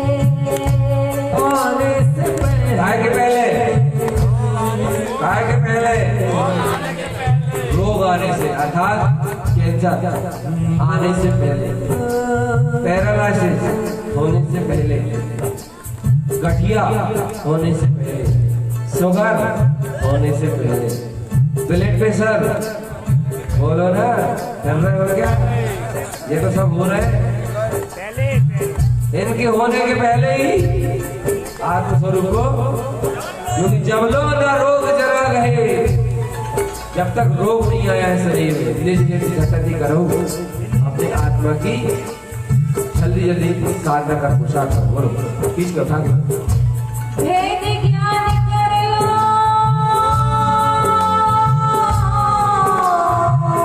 हाँ बोलो हाँ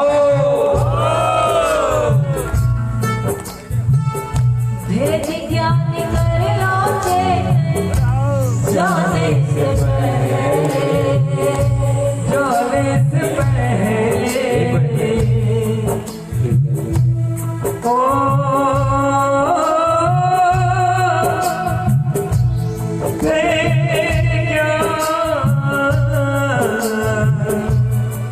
कर लो चेतन जाने